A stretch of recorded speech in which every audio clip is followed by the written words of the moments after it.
जिसका नाम युधिष्ठिर संवाद है, शीर्षक का नाम है। और उसमें 4 श्लोक आपने प्रश्नोत्तर पढ़ लिया है।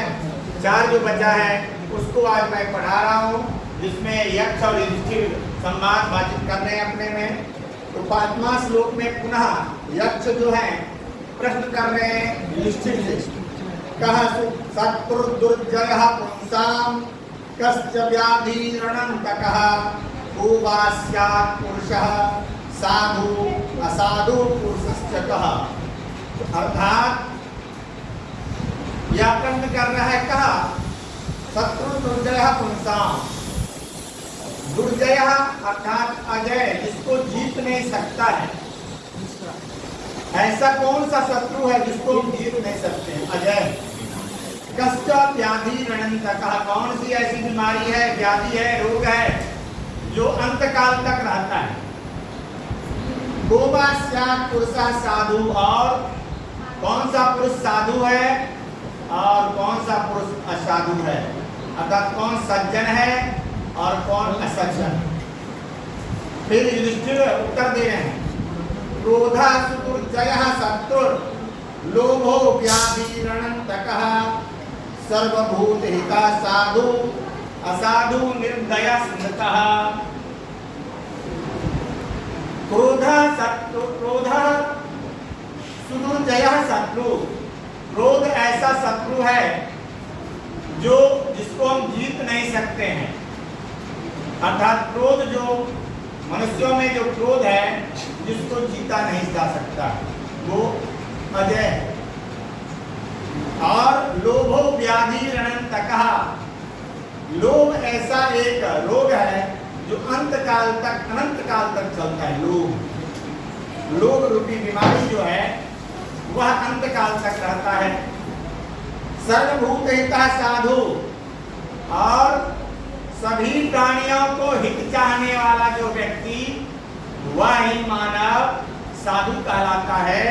और असाधु निर्दय स्मृतः, और निर्दयी जो है अर्थात जिसके में दया नहीं है, जो दयावान नहीं है, वह जो है असाधु कहलाता है।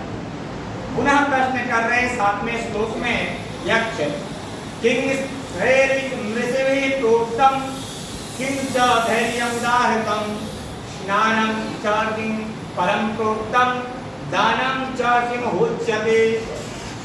अर्थात कह रहे हैं किम,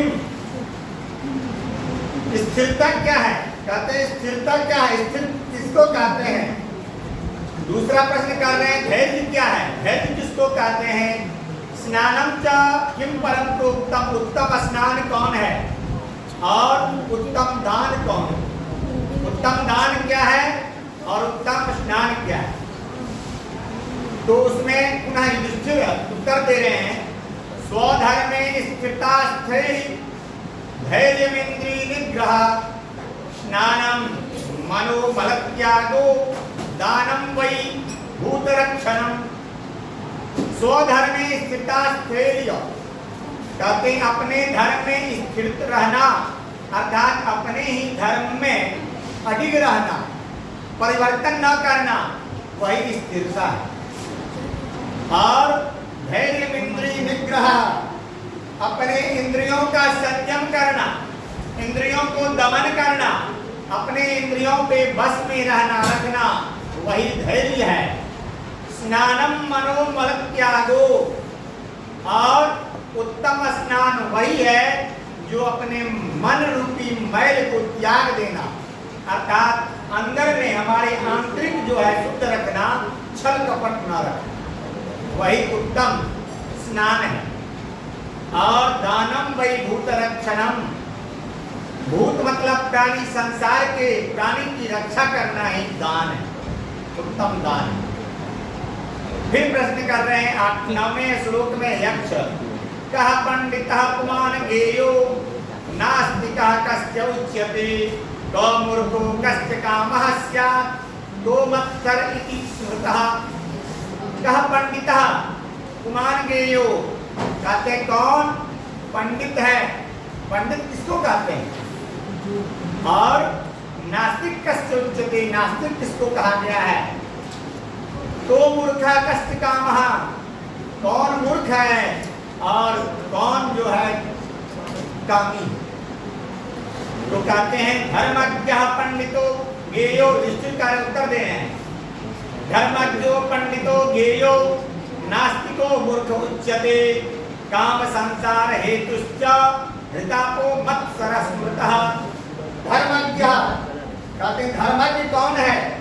तो यक्ष जब प्रश्न कर रहे हैं तो उत्तर दे रहे हैं युधिष्ठिर, जो धर्म को जानने वाला ही पंडित कहलाता है, धर्म को जानने वाला पंडित कहलाता है। और नास्तिक जो है, मूर्ख जो है, जो कुछ नहीं जानता है क्या करना चाहिए क्या नहीं करना चाहिए, कब क्या करना चाहिए, अर्थात विवेक शून्य, जिसके पास सोचने की शक्ति नहीं है, वो मूर्ख जो है वो नास्तिक कहलाता है। और संसार में जन्म और मरण के कारण जो हमें आसक्ति है, एक दूसरे से जो लगाव है, वही वासना कहलाता है। और दूसरे को देखकर हृदय में जो जलन होती है वह मत्सर कहलाता है। अर्थात मत्सर अर्थात एक दूसरे से जलन करना, वही मत्सर कहलाता है। तो ये इस प्रकार से ये तीसरे अध्याय की तीसरे पाठ की सारा श्लोक हो चुका है। आपको अब कल मैं पुनः आपको अगले वीडियो में इसका प्रश्न उत्तर बनाएंगे, करेंगे और आप लोग लिखेंगे। उस आज भी आपको यदि कोई संदेह है तो आप प्रश्न पूछ सकते हैं। अभी जब तक मैं विद्यालय में हूँ तब तक पूछ सकते हैं, उसके बाद पुनः संदेश के माध्यम से आप वीडियो को देखकर वहाँ भी प्रश्न उत्तर कर सकते हैं। आज की कक्षा यही समाप्त।